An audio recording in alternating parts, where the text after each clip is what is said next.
આજના દિવસે happy fathers day નથી કહેવું, કારણ કે એને બાપ જ રહેવા દો.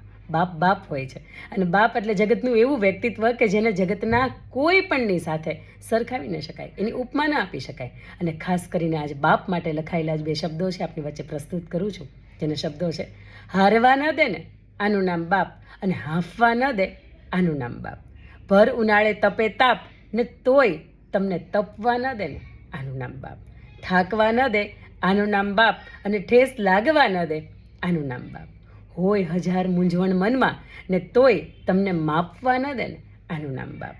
પડવા ન દે આનું નામ બાપ, ને કોઈને રવાડે તમને ચડવા ન દે ને આનું નામ બાપ.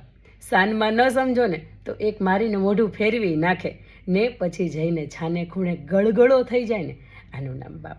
સાહેબ, બાપ એટલે જેને આપણને જગ દેખાડ્યું, પણ મોટા થઈને આપણે એની આંગળી પકડતા ભૂલી ગયા.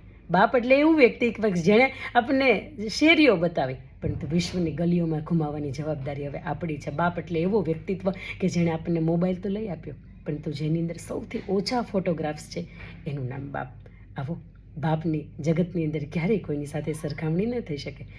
પપ્પા હોય તમારા જીવનની અંદર, બાપનું ઠેકાણું આજે પણ હયાત હોય તો તમે ભાગ્યશાળી છો. અને જો ન હોય ને તો આજે દિલથી બાપના વહાલને યાદ કરી લેજો, કારણ કે બાપનું વહાલ ક્યારેય કળાતું નથી. અંકિતાની વાતો.